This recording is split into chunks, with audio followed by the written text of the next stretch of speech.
दबाव के साथ, एक गुस्से के साथ ये बोल रहे हैं कि हिंदू राष्ट्र जरूर बनना चाहिए। और एक वर्ग ये भी है जो ये चाहता है कि नहीं, ये देश जो है लोकतांत्रिक देश हमारा स्थापित हुआ था 1947 में, तो ये देश हमारा लोकतांत्रिक देश ही रहना चाहिए।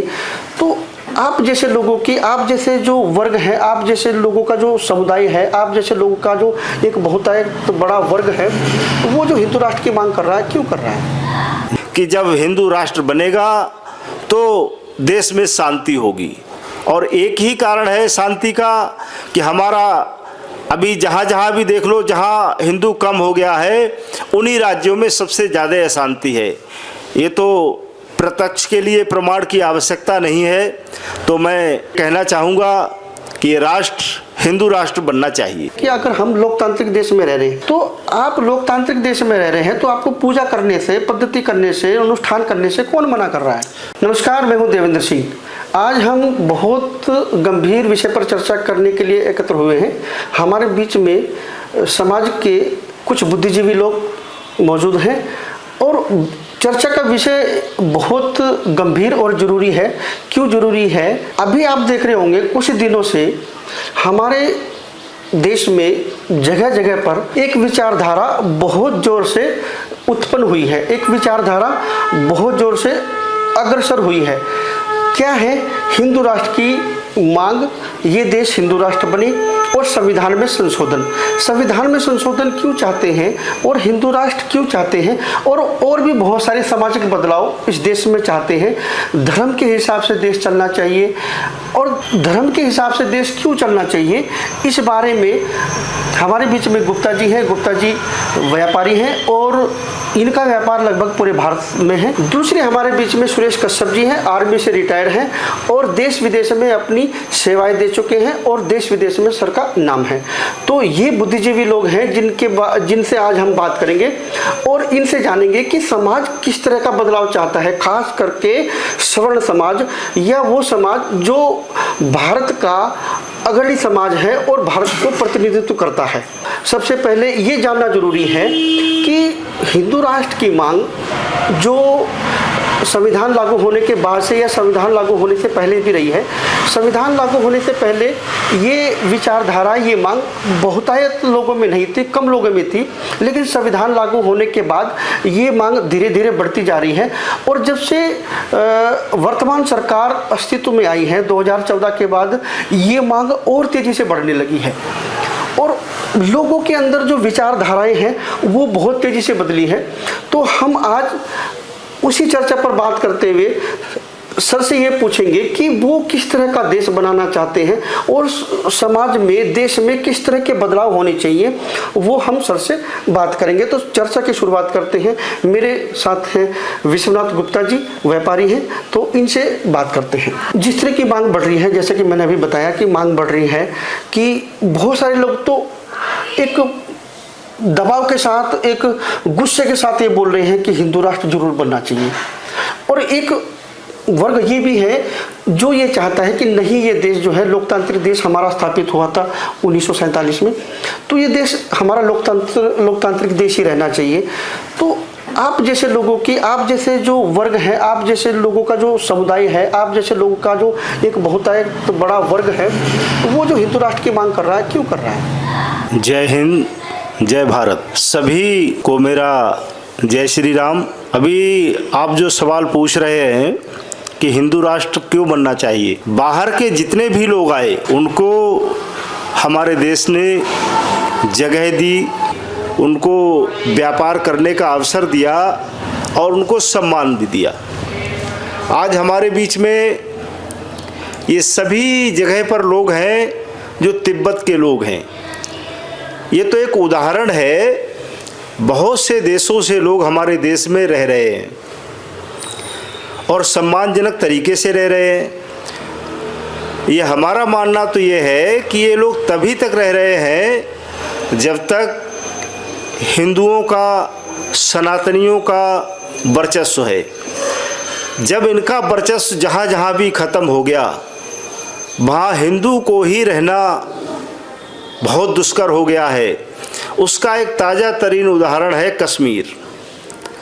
जब वहाँ दूसरे वर्ग की संख्या बढ़ी तो सभी मस्जिदों से एक ही आवाज़ आई कि कश्मीर को छोड़ दो, कश्मीर को छोड़ दो और या तो इस्लाम कबूल कर लो या कश्मीर को छोड़ दो। और ये केवल पुरुषों के लिए आह्वान था, साथ में ये भी कहना था कि महिलाओं को छोड़ दो, अपना धन दौलत छोड़ दो। तो मैं ये समझता हूँ एक हिंदुस्तान ही ऐसा है जो ये आह्वान करता है कि सर्वे भवन्तु सुखिनः, सर्वे सन्तु निरामया, सर्वे भद्राणि पश्यन्ति माँ दुःखकश्चित् भाग् भवेत्, कि सभी सुखी हो, सभी निरोग हो, सबका कल्याण हो। ये केवल सनातन की भावना है। और जितने भी पंथ हैं, जितने भी मजहब हैं, वो केवल अपने को बढ़ाने की बात करते हैं। चाहे तो आप इस्लाम धर्म में चले जाएं, उनका भी यही मानना है कि इस्लाम धर्म में यदि आप बढ़ाते हैं, उनमें लाते हैं, तभी आपको जन्नत मिलेगी। और यही जो क्रिश्चियनिटी है उसमें भी ऐसा ही है।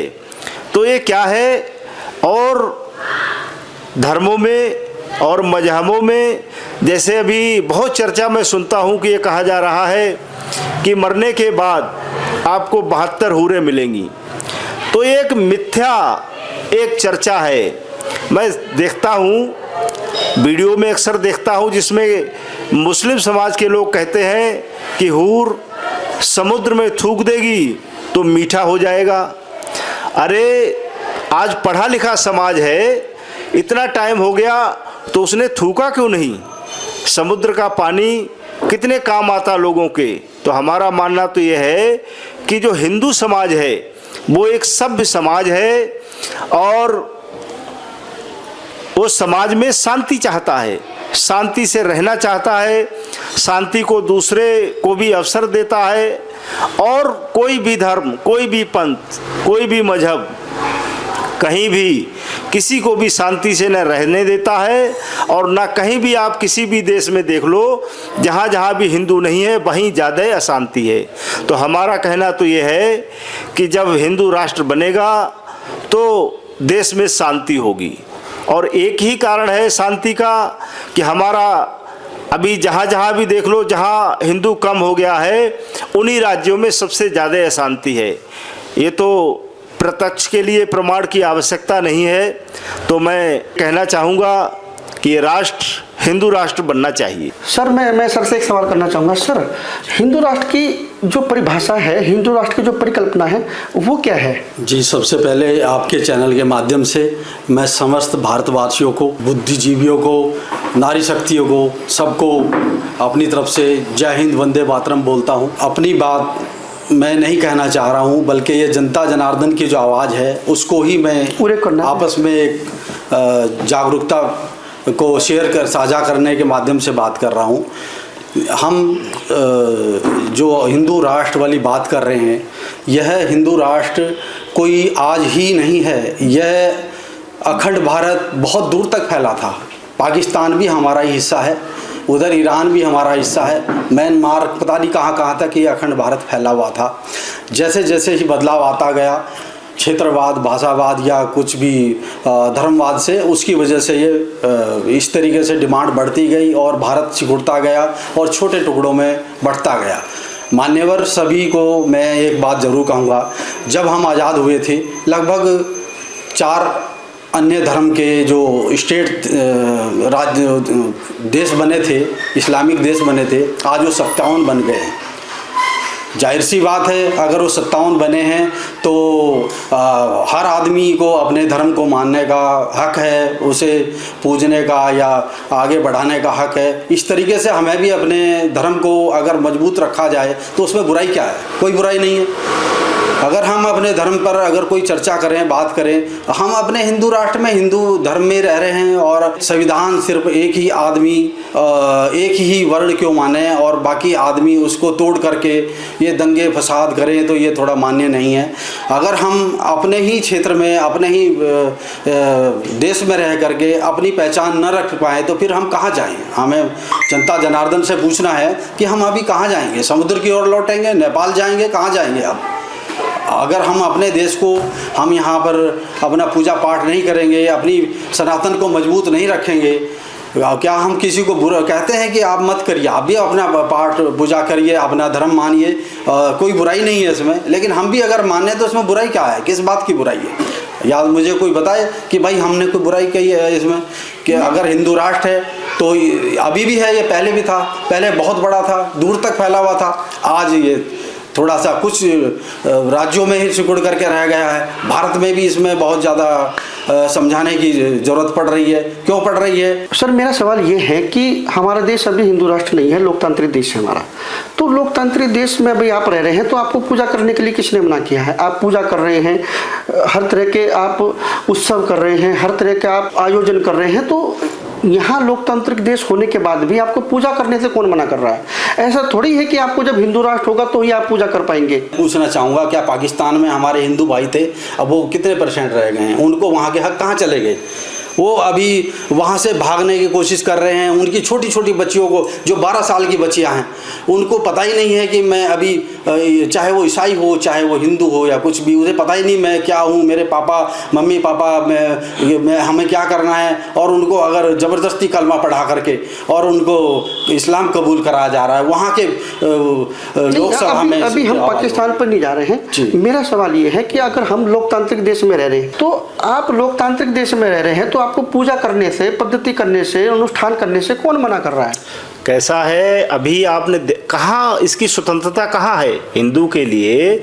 अभी आपने देखा नल्हड़ में जो इतना बड़ा वो हुआ, कितने लोग, कितनी गाड़ियाँ जला दी गई, कितना पथराव हुआ, कितने लोग चोटिल हुए। इससे ज़्यादा हमारे देश में और क्या होगा कि रामनवमी की शोभा यात्रा नहीं निकाल सकते, दुर्गा पूजा जो पश्चिम बंगाल का हमारा प्रथम। रामनवमी से मेरा एक सवाल मेरे मन में है और वो सवाल होना भी चाहिए। रामनवमी के दिन क्या है कि रामनवमी के दिन जो हुड़दंगी हैं, जो उपद्रव करते हैं, जो रामनवमी के जुलूस में शामिल होते हैं, तो ये क्या आप ये स्वतंत्रता चाहते हैं कि रामनवमी के दिन वो मस्जिदों पर जाकर भगवा झंडा फहराएं? इस तरह की आज़ादी आप चाहते हैं क्या? कौन सी मस्जिदों पे झंडे फहराए गए? आप एक बात देखिए, इस देश में मस्जिदें जब देश आज़ाद हुआ तब कितनी थी और आज कितनी है? किसी गली मोहल्ले से, किसी जगह से निकलिए, मस्जिद तो पड़ेगी ही पड़ेगी।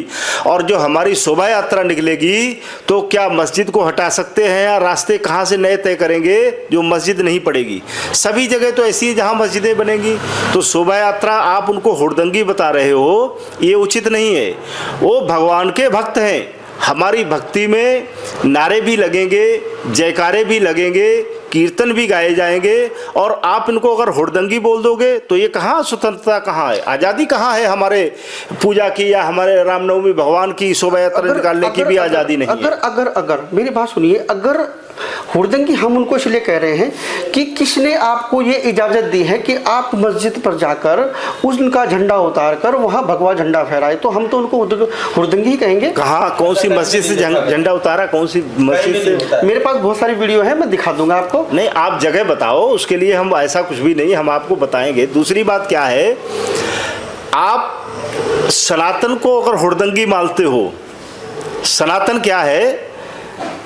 जो चींटी से लेके चांडाल तक सभी में एक ही आत्मा का दर्शन करता है।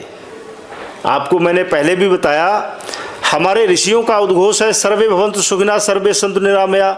हम तो ये चाहते हैं कि सभी सुखी हो, सभी निरोग हों, सभी का कल्याण हो। इसमें ना कोई हिंदू है, ना कोई मुस्लिम है, ना कोई सिख है, ना कोई ईसाई है।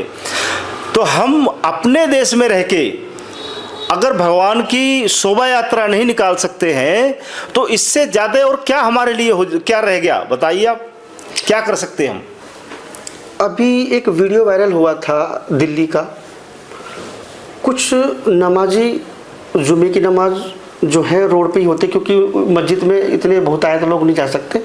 तो आपने भी देखा होगा कि एक पुलिसकर्मी उस नमाजी को लात मार रहा था, तो लोगों ने ये ऑब्जेक्शन किया, जहां उनसे सलाह ली गई कि भाई ये जो उनका जवाब ये था कि ये रोड पे क्यों नमाज पढ़ रहे हैं। तो रोड पे तो आप भी भंडारे करवाते हैं, रोड पे पंडाल लगते हैं, रोड पे कथावाच के होती हैं, रोड से ही आपकी नीलकंठ की यात्रा निकलती है। मंदिरों में होता है। तो अगर वो कुछ सेकंडों के लिए, कुछ मिनट के लिए एक आपका रोड को यूज कर लेते हैं, आप तो महीनों में पता नहीं कितनी बार, साल में कितनी बार रोड को यूज करते हैं। भाई हमारा जो भी पूजा की पद्धति है वो मंदिरों में है, बाहर है नहीं। हम कभी भी सनातन वाले कोई पंडाल लगाते हैं तो जगह देखते हैं कि खाली प्लॉट कहीं भी है, ज़्यादा पंडाल वहीं लगते हैं। रही बात आप जो कहते हैं कि आपकी यात्राएं निकलेंगी, तो यात्राएं तो रोडों से ही निकलेंगी, और क्या जरिया है उनका निकालने का। आप एक बात बताइए, ये तो केवल हिंदुओं को आप जो हुड़दंगी कहते हो, एक हिंदू भी बताइए जिसने आज तक गला काटने का काम किया है। यही लोग गला काटने का काम क्यों करते हैं? गला काटने का ठेका इन्होंने ही क्यों लिया है? कोई भी बात, अपनी बात कहने में भी कोई स्वतंत्र नहीं है। अभी जिस प्रकार से जो कन्हैया कुमार का गला काटा गया, एक दर्जी का गला राजस्थान में काटा गया, तो उसने किसी की पोस्ट को आगे बढ़ा दिया, उसकी पोस्ट को सही ठहरा दिया, तो आप उसका गला काट देंगे? ये तो बात करने, आप तो स्वतंत्रता चाहते हैं हर चीज़ की, और हमें बोलने की भी आज़ादी नहीं, हमें कुछ कहने की भी स्वतंत्रता नहीं है। और कितना दबाव होगा हिंदुस्तान के ऊपर लोगों का? बोलने की आज़ादी की अगर हम बात करें तो आज तो आपको बोलने की इतनी आज़ादी दी गई है कि आप सुप्रीम कोर्ट के जजमेंट को भी उस पर भी कमेंट करते हैं। कौन से सुप्रीम कोर्ट? सुप्रीम कोर्ट एक नागरिक को, एक आम नागरिक को सुप्रीम कोर्ट के अगर आदेश को बात करने का कोई अधिकार नहीं है। ये जो स्वर्गीय राजीव गांधी जी ने सुप्रीम कोर्ट का ही आदेश क्यों पलट दिया? नहीं, आदेश सरकार पलट सकती है ना। तो सरकार पलट सकती है, तो जब सरकार बोल सकती है तो आम आदमी भी बोल सकता है। कैसे बोलने में उस पर रोक हो जाएगी? सुप्रीम कोर्ट का उन्होंने कानून बना के उसके आदेश को पलट दिया, तो ये क्या ठीक था? आज उसके बारे में देख लो कितनी चर्चा हो रही है समाज में कि वो गलत था। आज लोग महसूस कर रहे हैं कि वो गलत था। तो तीन तलाक का ही मुद्दा था, आज देख लो 3 तलाक को ही मान्यता मिल गई। सुप्रीम कोर्ट के जजमेंट को तो मौजूदा सरकार ने भी कई बार पलटा है। जो तो कुछ गलत तो नहीं पलटा होगा? ये तो विचारणीय है कि वो गलत है, सही हो तो बात, विषय दूसरा है, लेकिन पलटा है ना। राजीव गांधी की सरकार ने अगर पलटा होगा तो मौजूदा सरकार ने भी कई बार पलटा है। देखिए, अगर वो जनता के लिए और देश के विकास की बात आ रही है, मानता हूँ संविधान जब लिखा गया था उसमें और आज के युग में बहुत अंतर आया है।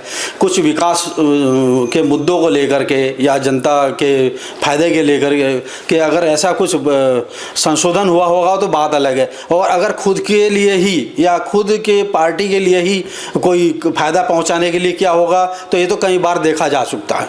मेरा एक सवाल और भी है, इसमें ही एक सवाल और निकलता है कि लोकतांत्रिक देश और हिंदू राष्ट्र में क्या अंतर है। लोगों को आप ये समझाइए कि लोकतांत्रिक देश अभी हमारा है तो इसमें ये नुकसान है, जब हमारा देश हिंदू राष्ट्र हो जाएगा तो इसके ये फायदे होंगे। आप सही कह रहे हैं, लोकतांत्रिक थे और हैं और रहना चाहिए हमको, लेकिन अगर मान लो उसको कोई मान करके सभी को चलना चाहिए। कोई ये नहीं कि सारा ठेका मैंने लिया हुआ है, मैं ही पिटता रहूं और मैं ही हुदड़ंगी कहलाऊं और मेरी बात को बंद किया जाए और संविधान भी बदलिए किया जाए तो हमारे खिलाफ किया जाए। ये कहाँ का नारा था कि हम दो हमारे दो ही काफ़ी, औरों से माफ़ी, छोटा परिवार सुखी परिवार, ये हमारे लिए लागू होता है क्या? औरों के लिए नहीं लागू होगा क्या? नहीं, एक बात है, ये भी तो संविधान के अंदर आते हैं कि हम जब एक संविधान के झंडे के तले आते हैं तो जनता को, सबको उसको मानना होगा। ये नहीं कि जहाँ आ गया बात कानून की, संविधान की, वहाँ तो धर्म खतरे में आ गया। और अभी आपने जैसे पूछा है कि लोकतांत्रिक रहना चाहिए, ये लोकतंत्र बचाने का जिम्मा क्या हमारे सिर ही है? अभी जैसे सर ने बताया कि हम दो हमारे दो, इसको आपने भी फॉलो किया है, हमने भी फॉलो किया है, हमारे पूरे समाज ने फॉलो किया है, सभी हिंदुओं ने इसको फॉलो किया है, हम दो हमारे दो को। और धर्मों में आप देख लो, हमारे 2 और उनके 12, ऐसे कैसे लोकतंत्र बच जाएगा? पहली बात।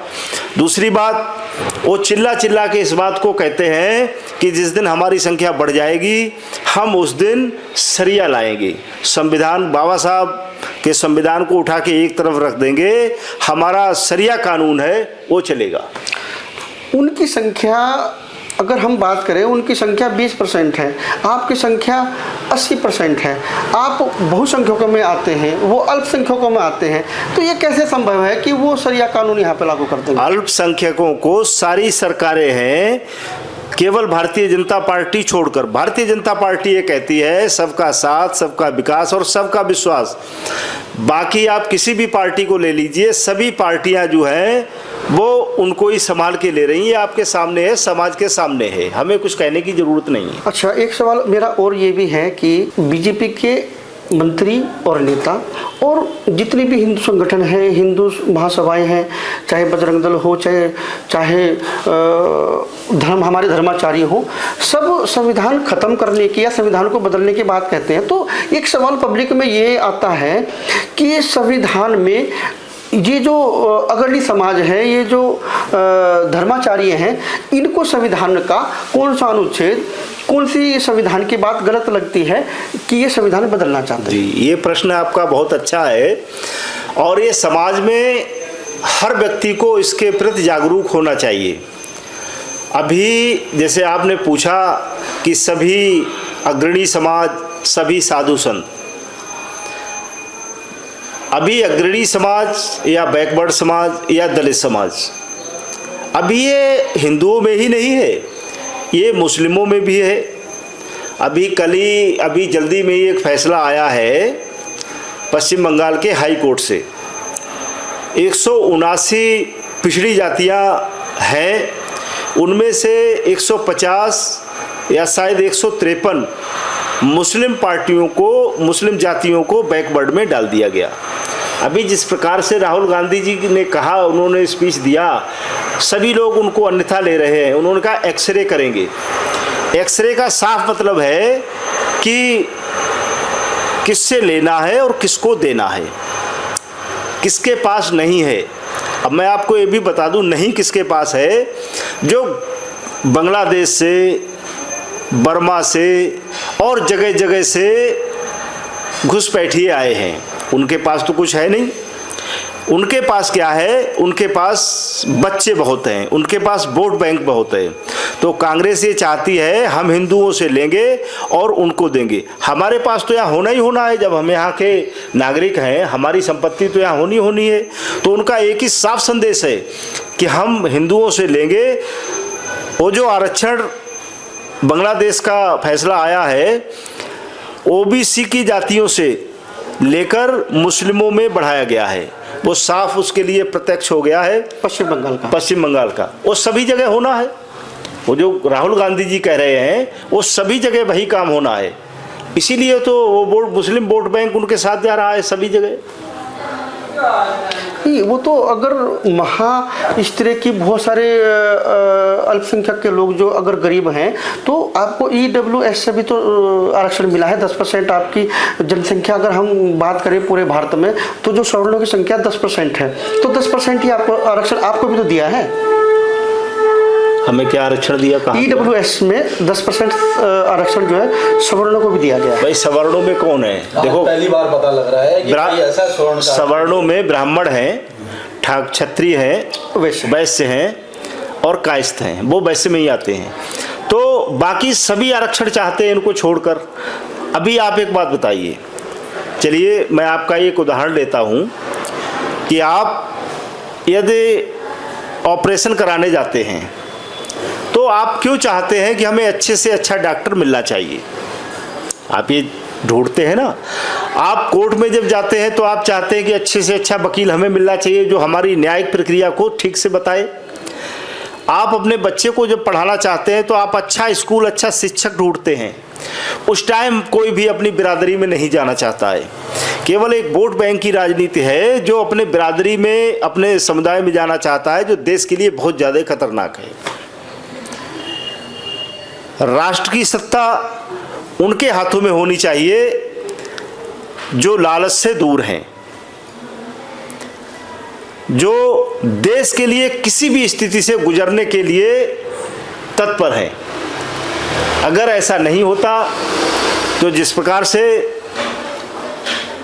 बाबा साहब भीमराव अंबेडकर ने संविधान का निर्माण किया, इसमें कितना तब से और आज तक बदलाव आया है। ये बदलाव का ही तो कारण है जो इतनी परेशानी, जो इतने कोर्ट कचहरी में इतने चक्कर, व्यक्ति को उसकी उम्र बीत जाती, उसकी मौत हो जाती और उसको न्याय नहीं मिलता। ये किसकी देन है? नहीं, आपको ऐसा कौन सा अनुच्छेद, कौन सी धाराएं ऐसी लगी हैं जो गलत डाली गई हैं? भाई देखो, मुझे उसके बारे में ज़्यादा नहीं, मैंने उसकी स्टडी नहीं की है। मैं इतना जानता हूँ जो सामाजिक दायरा है, जो एक सामाजिक कार्यकर्ता के नाते आपने अभी एक बात कही है कि कुछ ऐसी धाराएं हैं जिसमें फंसकर आदमी जिंदगी भर कोर्ट कचहरी के चक्कर काटता है। नहीं, वो लचर, कानून की लचर व्यवस्था है। मैं वो अनुच्छेद नहीं बता रहा, कानून की एक लचर व्यवस्था है जिसके लिए आज गए, तारीख मिल गई, फिर गए, तारीख मिल गई, फिर गए। अभी कैसा है, जब से मोदी सरकार आई है तब से, एक मिनट, तब से जो क्रिमिनल है वो क्राइम करने से डर रहे हैं क्योंकि फैसले तत्काल हो रहे। मैं आपसे एक बात कहना चाहता हूँ कि अगर आप बात कर रहे हैं कानून के दुरुपयोग की बात कर रहे हैं, कानून का दुरुपयोग अगर अधिकांश देखा गया है, एक नीचे का जो तबका है, गरीब आदमी जो है, मजदूर लेवल का जो आदमी है, या फिर जो सामान्य हमारे यहाँ जो लोग रहते हैं, वो कानून का दुरुपयोग तो नहीं कर पाते। नहीं कर कानून का दुरुपयोग ही ताकतवर आदमी और ताकतवर वर्ग का आदमी ही कानून का दुरुपयोग करता है। बिल्कुल ठीक बात है। तो आप ही उसको गलत बता रहे हैं, आप ही उसको सही बता रहे हैं। नहीं, मैं गलत कहाँ बता रहा, मैं तो ये बता रहा कि अगर कोई कानून का दुरुपयोग कर रहा है तो अभी वो सोचता है 4 बार कि हम ये करें या नहीं करें।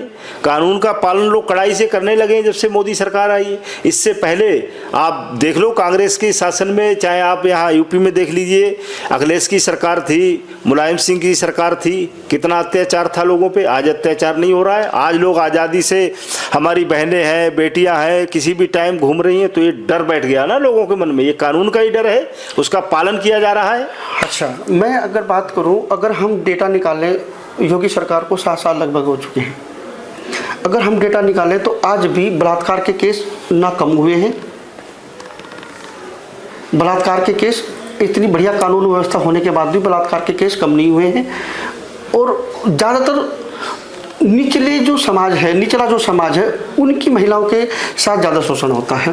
तो कानून व्यवस्था किसके लिए सही हुई है? मैं अगर आप बात करूं कानून व्यवस्था की, अगर हम बात करें, आप अतीक अहमद और वो मुख्तार अंसारी, ये आपको क्रिमिनल दिखे हैं, लेकिन और भी तो बाहुबली है, जो हिंदुओं में बाहुबली है, उनको योगी सरकार क्यों नहीं वो करती, ट्रीटमेंट करती उनका? भाई विकास दुबे जो था, वो देखो कैसे उसको, वो हिंदू नहीं था, आपने उसका नाम क्यों नहीं लिया? विकास दुबे, मैं आ रहा हूँ विकास दुबे पर। विकास दुबे की अगर हम बात करें तो वो ऐसा मानना था, उस समय ऐसा जिक्र चला कि विकास दुबे जो है सरकार को एक्सपोज करने जा रहा था। नहीं, ऐसा कुछ नहीं है। एक्सपोज करने की बात तो ये है, ये विकास दुबे, ये जो आप जिनका नाम ले रहे हो, अतीक अहमद और मुख्तार अंसारी, कोर्ट इनके मुकदमे नहीं सुनते थे। जेलर, जिस जेल में इनको भेजा जाता था, जेलर रिजाइन ले लेता था। आप समझ लीजिए कितना आतंक था इनका। दबदबा की अगर हम बात करें, दबदबा तो ब्रजभूषण सिंह का भी है, आज सरकार भी उससे डरती है। ऐसा नहीं है, कहा जो आप सहारा ले रहे हो ब्रजभूषण का, और अतीक अंसारी और मुख्तार अंसारी और अतीक अहमद की तुलना ब्रजभूषण से कर रहे हो, ऐसा नहीं। दबदबा अलग चीज़ है। दबदबा से और गुंडई से और किसी का मर्डर कर देने से, कितने मर्डर किए हैं अतीक अहमद ने, मालूम है आपको? मुख्तार अंसारी ने कितने मर्डर किए? करीब मुख्तार अंसारी ने 200 मर्डर किए हैं। ब्रजभूषण के ऊपर मर्डर का इल्ज़ाम भी है, यौन शोषण का इल्ज़ाम भी है, जमीन हड़पने का इल्ज़ाम भी है। तो मैं ये कह रहा हूँ कि वो जो एनकाउंटर की जो गोली चलती है, वो एक समुदाय विशेष पर चलती है। नहीं, ऐसा नहीं। हिंदुओं के, आप, वही तो बात है, आप उनको ढूंढते नहीं हो। आप जो आपको चर्चा में लेना है आप उसको लेते हो। आप हिंदू के कितने इनकाउंटर हुए हैं ये आप यहीं के देख लिए, आपके सहारनपुर मंडल में और यहाँ बिजनौर मंडल में कितने मर्डर हुए हिंदुओं के, चलिए कितने इनकाउंटर हुए। एक बात मैं, और एक दूसरी बात है, अभी आपने एक जो प्रश्न पूछा था, क्या हो रहा है देवेंद्र जी, हमारे समाज को बरगलाया जा रहा है। हमारे समाज को सवर्ण के नाम पे बरगलाया जा रहा है, बैकवर्ड के नाम पे बरगलाया जा रहा है, दलित के नाम पर बरगलाया जा रहा है। उसका एक ही कारण है कि फूट डालो और राज करो। मुस्लिम समाज क्या चाहता है कि दलित वर्ग बरगलाने में आ जाए और फिर हमारे लिए चुनौती जो है वो आसान हो जाएगी। हमारे समाज को बांटने का प्रयास किया जा रहा है। और हमारा समाज कैसा है, बुद्धिजीवी वर्ग है, पढ़ा लिखा वर्ग है, चाहे वो दलित वर्ग है, चाहे एससी वर्ग है और चाहे स्वर्ण वर्ग है, सब आपस में एक हैं। किसी के बहकावे में कोई भी आने वाला नहीं है। हम सब एक समाज है और सब सनातनी हैं। मैं आपकी बातों में बार बार मैंने ये जिक्र देखा है, आपकी बातों में आप ना बार बार गजबाए हिंद का जिक्र करते हो। गजबाए हिंद क्या है? मैं जिक्र नहीं करता हूँ। गजबाए हिंद का जिक्र तो वो खुद करते हैं, उनकी किताबों में है। PFI देखो, उस पर बैन हुआ है। उसने कहा कि हम गजबाए हिंद की तो चर्चा जो है वो सभी मुस्लिमों ने की है। अभी वो गजवाए हिंद की चर्चा तो उनकी है, हमारी थोड़ी है। गजवाए वो चाहते हैं कि हम ये इस तरीके से आपस में इनमें फूट डाल के यहाँ जो है जैसे और देशों में हमने वो कर लिया है, सबको मिटा के। भाई ईरान क्या था? ईरान पर्सिया था ना, पारसी थे वहाँ। आज क्यों नहीं है पारसी वहाँ? अच्छा, कहाँ चले गए? एक बात मुझे और बताइए आप, एक बात मुझे बताइए। अभी आपने जितनी भी हमारे बीच में बातें हुई, आपने एक बात का जिक्र नहीं किया कि हिंदू राष्ट्र की जो परिकल्पना है, हिंदू राष्ट्र किस तरह का हिंदू राष्ट्र बनाना चाहते हैं आप? लोगों तक ये संदेश अभी तक नहीं आया। जी, मैं बहुत सादे शब्दों में बात करूँ। हिंदू राष्ट्र की परिकल्पना इसलिए जो अभी तक चर्चा चल रही है उसमें यही देखा गया है कि उसके अंदर शांति है, अहिंसा नहीं है, अनेकता में एकता है, एकजुटता है, जियो और जीने दो हो, सबके साथ सबका विकास है और कोई किसी प्रकार की पत्थरबाजी नहीं है। संविधान को मानने की बात है, अपना झंडा अलग से गाड़ने की बात नहीं है कि ये नहीं कि कोई पाकिस्तान जिंदाबाद बोल रहा है। ये लोकतंत्र इससे नहीं पालन होगा। लेकिन जितने भी आपके धर्माचार्य हैं, जितने भी हिंदू धर्म के धर्माचार्य, ऐसी बात नहीं करता। एक सेकंड, जितने भी हिंदू धर्माचार्य हैं, हिंदू धर्म के शास्त्री हैं, वो केवल ये बात कह रहे हैं कि हमारा देश जो है वो हिंदू धर्म के हिसाब से चलना चाहिए, ना कि ये धर्म जो है लोकतांत्रिक होना चाहिए। ये जो हमारे वेद हैं, जो हमारे पुराण हैं, यानी कि गीता महाभारत रामायण की हम बात करेंगे। एक सेकंड, मेरा पूरा सवाल सुन लीजिए फिर जवाब देना। वो ये कह रहे हैं कि हमारा देश जो है धर्म के हिसाब से चलना चाहिए। इस पे सबसे बड़ा महत्वपूर्ण टॉपिक यही है कि जब सब अपने मजहब की किताब माइक आगे कर लीजिए या कोई भी अपना धर्म ग्रंथ पढ़ सकते हैं, उसके अनुसार चल सकते हैं, तो हमें भी अपना धर्म ग्रंथ पढ़ करके चलने के लिए बैन क्यों किया गया? हमारी किताब में कहाँ किस प्रकार के कहीं कोर्स में की चर्चा ही नहीं है। अकबर, बाबर, औरंगजेब के अलावा हमको कुछ पढ़ाया ही नहीं गया है। हमें सिर्फ ये पढ़ाया गया है कि ये खिलजी वंश था, ये अलाउद्दीन वंश था, ये औरंगजेब वंश था। तो हमें अपनी रामायण का, हमारे ग्रंथ का कोई मालूम ही नहीं। मेरा सवाल सुन, आपके पास कुछ अलग किताबें आई होंगी शायद, क्योंकि जब हम पढ़ते थे, जब हमने पढ़ाई शुरू करी थी तो छोटी क्लासों में भी वहाँ पे राम का भी चैप्टर था, वहाँ पे दुष्यंत का भी चैप्टर था, वहाँ पे परशुराम का भी चैप्टर था, वहाँ पे कंस का भी चैप्टर था, वहाँ पे श्री कृष्ण की लीला का भी चैप्टर था। तो हमने तो वो सब पढ़ा है। आपके पास कौन सी किताबें थी? नहीं, ये तो ठीक है, चलो हमारे देश की सनातन की और संस्कृति की चर्चा हमने जो पढ़ी है, थोड़ी पढ़ी है। इसके अलावा जो हमारे को ये बाहर के जो नर पिशाच आए थे, आकर के देश को लूटने आए थे, इनकी महत्ता को पढ़ाने की हमको क्या जरूरत थी? हम गीता का कसम खाते हैं जाकर के, पिक्चरों में भी देखा है कि मैं जो कहूँगा सच कहूँगा, सच के अलावा कुछ नहीं कहूँगा। गीता को पढ़ने का टाइम ही नहीं है किसी को, कहाँ पढ़ेगा? उसने तो वही अलाउद्दीन खिलजी पढ़ा है। तो आपने जो है अपने धर्म ग्रंथ लोगों को पढ़ने नहीं दिया। आपने तो जब लोग आपके धर्म ग्रंथ पढ़ते थे, आप लोगों के कानों में शीशे घोल के डाल दिया करते थे। नहीं, ऐसा कुछ नहीं है, ये सब गुमराह करने वाली बात है। मैं आपको धर्म की बात है, धर्म मैंने पहले कहा कि सबको अपने धर्म मानने का हक है। लोकतंत्र इसी को बोलते हैं और हम इसको फॉलो कर रहे हैं, करते रहेंगे। इसी में ही इसीलिए अखंडता है और इसी में ही एकजुटता है। अगर कोई आदमी उसको ले जा करके दूसरी राह पर ले जा रहा है तो वो कहीं ना कहीं हमारे ग्रंथों को कमज़ोर कर रहा है और हमको, हमारी संस्कृति को दूसरी राह पर ले जा रहा है। बच्चे भटक रहे हैं। तो जो हिंदू धर्म की जो हम परिकल्पना कर रहे हैं सर कश्यप जी, तो उसमें हिंदू धर्म में धर्म होगा, केवल हिंदू धर्म होगा या जातियाँ भी होंगी? देखिए, जाति और धर्म का मतलब ये हो गया कि ये तो संविधान में भी आपका लिखा हुआ है कि किस जाति को क्या आप आरक्षण देंगे, किसको नहीं देंगे। फिर जाति पर जाएंगे तो वहाँ वाला मुद्दा आ जाएगा। तो जातियाँ रहेंगी, मतलब है जी, जातियाँ रहेंगी, तो सदैव थी, आज भी हैं, कल भी रहेंगी। तो आप ये चाहते हैं, आप ये चाहते हैं कि जातियां एज इट इज बनी रहें और जो नीचे का वर्ग है वो नीचे, कोई नीचे नहीं है। सुनिए, आज भारत के राष्ट्रपति एक सेकंड सुनिए। आप ये चाहते हैं, हिंदू धर्म में जो हिंदू धर्म का जो कॉन्सेप्ट है उसमें तो जातियां नहीं है, वर्ण है। हाँ, वर्ण है। और जातियाँ तब बनाई गई थी हमारे देश में, जातियाँ तब बनाई गई थी जब हमारा संविधान लागू हुआ। तो उन जातियाँ इसलिए बनाई गई थी कि, और उसमें भी वर्ग बनाए गए हैं, और फिर वर्गों में भी वर्ग बनाए गए हैं, फिर वर्गों में जातियाँ बनाई गई हैं। तो वो तो जब पहले से चली आ रही थी, तो उनको हक दिलाने के लिए, उनको वो करने के लिए, उनको काउंट करने के लिए ये डालना पड़ा संविधान में कि इस जाति को ये जाति नीची जाति है, ये अभी इतनी कमजोर है, इसको ये सुविधा देनी चाहिए, ये जाति यहाँ पर है, इसको ये सुविधा देनी चाहिए, ये जाति इतने ऊपर है, इसको यहाँ रखना चाहिए। तो वो तो संविधान में मजबूरन डालनी पड़ी। वो बात सही कही आपने, लेकिन इसमें एक तो थोड़ा संशोधन की जरूरत है। जो नीची जात या ऊंची जात वाले, ऐसा कहीं नहीं है। उस समय के हालात थे जब संविधान को लिखा गया था कि किस जाति को या किस वर्ण को हमने कितना सपोर्ट करना है, आगे बढ़ाना है, आगे लाना है और आगे बढ़ाना है, उस हिसाब से उसको बढ़ा दिया गया है और बड़े हैं, सबका विकास हो रहा है, सब अच्छी तरह रह रहे हैं और सब अपने देश में खुश हैं। बाकी अगर आज उस बात को कहा जाए, ऊंच नीच वाली बात पे गए, इसमें मैं कोई भी बात नहीं करूँगा, कभी भी नहीं करूँगा, क्योंकि सब समान है। वो वर्ग सब समान कहा है, ये तो एक किताबी बात है। सब समान नहीं है, ये आपको भी पता है, हमें भी पता है, सब समान थोड़ी है, हमेशा समान है। और कोई ऐसी बात नहीं है जो धारणा लोगों के मन में पैदा की जा रही है, ऐसा हुआ था, तुम्हारे साथ ऐसा किया था, नहीं है।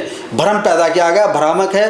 आप हमारे ग्रंथ पढ़ के देखिए, पुराण पढ़ के देखिए, रामायण पढ़ के देखिए। भगवान राम ने जब भिल्ली के झूठे बेर खाए थे, वो क्या एक बड़ा उदाहरण है इसको कोई। इसके अलावा मैं कई उदाहरण दिखा दूं मैं आपको, केवट और निषाद राज और पता नहीं कितने उदाहरण मिलेंगे, लेकिन हम उधर नहीं ले जा करके जनता अगर उधर मोड़ रहे, हम उधर जाना भी नहीं चाहते कि वो टॉपिक दूसरी दिशा में चला जाएगा और फिर उस पर डीप बात करनी पड़ेगी।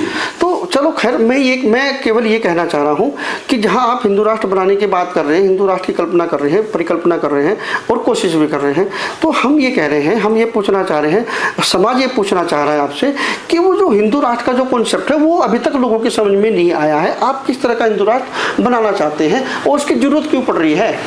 उसकी मेन जरूरत ये पड़ रही है कि जो हम अखंड होकर के भी खंडित हो रहे हैं, वो जो संदेश है सिर्फ सनातन धर्म के ही द्वारा दिया जा सकता है। आपको देखा होगा पहले जब हमारी फौज बॉर्डर पर जाती थी तो जम्मू कश्मीर में उनको लात मारते थे, उनके हेलमेट छीन लेते थे, उनके ऊपर सेना के ऊपर थूकते थे। मैं खुद भारतीय सैनिक हूँ, मैंने देखा है।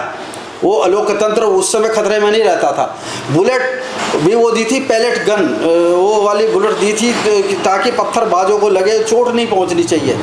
और सैनिक जा रहा है, उसके हाथ नहीं खुलेंगे क्योंकि आदेश नहीं है और वो हमें मार मार के भगा रहे हैं। मैं उदाहरण हूँ उस बात का। वो लोकतंत्र इसको बोलते हैं जो सैनिक तुम्हारी रक्षा के लिए खड़ा है और आप उसी को लात मार रहे हो, उसमें क्या इस प्रकार की कौन सी बुराई है? एक आखिरी सवाल हम ले लेते हैं, फिर हम अपनी वीडियो को विराम देंगे। एक बहुत बड़ा वर्ग सवर्ण समाज का, ओबीसी समाज का और दलित समाज का, जी, सवर्ण समाज में भी बहुत सारे लोग हिंदू धर्म के कॉन्सेप्ट से एग्री नहीं करते हैं। आपको भी पता होगा, बहुत सारे सवर्ण समाज के लोग, बहुत सारे ओबीसी समाज के जो अगड़ी पिछड़ी जातियां हैं उनके लोग, और दलित समाज बिल्कुल भी नहीं चाहेगा कि हिंदू राष्ट्र बने, क्योंकि वो हिंदू राष्ट्र से निकल कर बड़ी मुश्किल से आया है ना, हिंदू धारणा से। मेरा फिर आप जवाब देना पूरा। मेरा जो सवाल है, मेरा सवाल नहीं, ये पब्लिक का सवाल है। दलित समाज बिल्कुल भी नहीं चाहेगा कि ये देश हिंदू राष्ट्र बने। ओबीसी समाज में भी बहुत बड़ा वर्ग ये नहीं चाहता कि हिंदू राष्ट्र बने। मुस्लिम समाज का भी एक बड़ा वर्ग ये नहीं चाहता, सारा मुस्लिम समाज नहीं चाहता कि हिंदू राष्ट्र बने। ईसाई समाज की अगर हम बात करें तो ईसाई समाज भी ये नहीं चाहता कि ये हिंदू राष्ट्र बने। अगर हम सिख समाज की बात करें तो सिख समाज भी ये नहीं चाहता कि ये हिंदू राष्ट्र बने। अगर हम अपर कास्ट की बात करें, सवर्ण समाज की बात करें, तो सवर्ण समाज का एक बहुत बड़ा तबका भी नहीं चाहता कि ये देश हिंदू राष्ट्र बने। वो भी यही चाहता कि यहाँ सबको समान अधिकार हो, ये देश लोकतांत्रिक देश बने।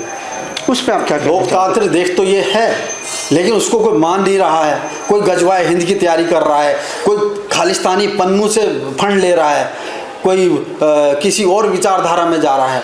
तो उसके बाद में लोकतंत्र को मानने वाला कोई बने तो फिर हिंदू राष्ट्र की ज़रूरत ही क्या है? हिंदू राष्ट्र की ज़रूरत इसलिए पड़ रही है शांति प्रिय तरीके से हम सबको एक साथ में लेके चलने वाले और एक दूसरे की सहायता करने वाले।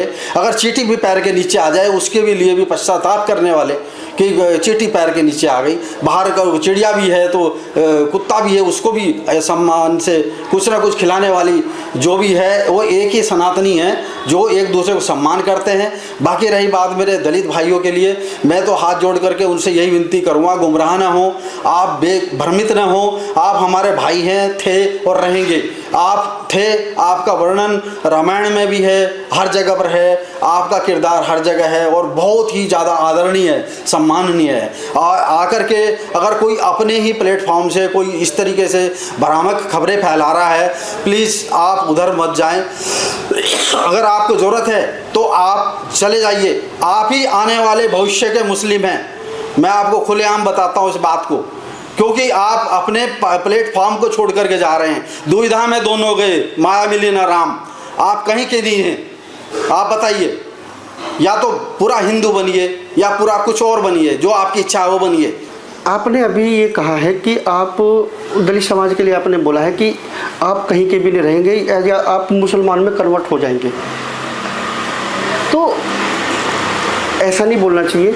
दूसरी बात यह है कि दलित समाज तो इतना दबाया गया है कि वो ऑटोमेटिकली अपने आप को सहारा देने के लिए मुस्लिम भी बना है, ईसाई भी बना है। जी नहीं, कहीं नहीं दबाया गया है। इतना डेवलपमेंट हो रहा है, चारों तरफ विकास हो रहा है, दुनिया खुशहाली से जी रही है, पूरे बाजार भरे पड़े हैं, मॉल भरे पड़े हैं, कारें बुक हो रही हैं, और जहाँ देखो हर जगह शोरूम में, मॉल में, हर दुकानों में, हर जगह पर लाइन लगी पड़ी है। सब दुनिया खा रही है। फिर चलते हैं।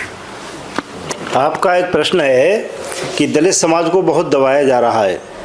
अगर दलित, दूसरी बात यह है, आपका एक कहना था कि संविधान बनने के बाद दलित को थोड़ी रहने की, जीने की आज़ादी मिली। इसके लिए मैं आपको एक बात कहना चाहूँगा, समाज को भी एक बात कहना चाहूँगा। संविधान हमारे आदरणीय बाबा साहब भीमराव अंबेडकर ने बनाया है, वो उस कमेटी में थे जो कमेटी संविधान निर्माताओं के लिए चयन की गई थी। संविधान बनने से पहले बाबा साहब को इस योग्य किसने बनाया जो वो संविधान निर्माता बन सके? एक बड़ा सवाल है समाज के लिए और विशेष तौर से दलित समाज के लिए। जी, मैं आपकी बात का जवाब देता हूँ। जब संविधान सभा की स्थापना हो रही थी, जब संविधान सभा की कमेटी का गठन हो रहा था, तो उसके लिए वोटिंग प्रोसीजर था। वोटिंग प्रोसीजर में क्या था कि वोट भी कौन डाल सकता था कि जो या तो किसी इलाके का मालिक हो या बहुत बड़ा व्यापारी हो, उन लोगों की वोट डाली जाती थी। एक आम आदमी को वोटिंग का अधिकार नहीं था, तो उनको बहुत सारे वोट लेकर के आना पड़ता था, जितने भी सदस्य थे। तो डॉक्टर अम्बेडकर को जब कहीं से चुनाव लड़े, मुझे अभी वो जगह याद नहीं है, तो डॉक्टर अम्बेडकर को वहाँ से हरा दिया, ये कह के कि ये व्यक्ति, क्योंकि उस समय डॉक्टर अम्बेडकर अकेले दलित समाज के एक अकेले पढ़े लिखे व्यक्ति थे, अकेले वो अग्रणी थे दलित समाज के। नहीं, वो भी थे। एक सेकंड, मंडल क्या नाम था उनका? बीपी मंडल। वो भी थे, वो बराबर के दोनों नेता बराबर के थे। जब डॉक्टर अम्बेडकर संविधान सभा में जाने के लिए चुनाव लड़े, तो हिंदू बाहुल्य से जब खड़े हुए तो उनको हरा दिया गया था, मेरे पास एविडेंस पड़े हुए हैं। उसके बाद फिर उन्होंने संविधान सभा में उनको लाना जरूरी था, क्योंकि संविधान सभा के जितने वो पढ़े लिखे थे, जितना उनकी नॉलेज थी, जितना वो आर्थिक विशेषज्ञों के मामले के विशेषज्ञ थे, सामाजिक मामलों के विशेषज्ञ थे, तो फिर उनको दोबारा लड़ाया गया पश्चिम बंगाल से। और फिर वहाँ पर मुस्लिम कम्युनिटी ने बाबा साहब को जिताकर असेंबली में भेजा, यानी कि संविधान सभा में भेजा। तो वहाँ से वो शुरुआत हुई, वो उनका कारण है कि वो संविधान सभा में गए। हमारा कहना कुछ और था। हमारा कहना ये, दलित समाज का मानना ये है कि संविधान बनने से पहले व्यक्ति को ठीक से जीने का हक नहीं था, रहने का हक नहीं था। हमारा कहना ये था कि संविधान तो बाद में बना, बाबा साहब उससे पहले बने, बाबा साहब तो उससे पहले तैयार थे।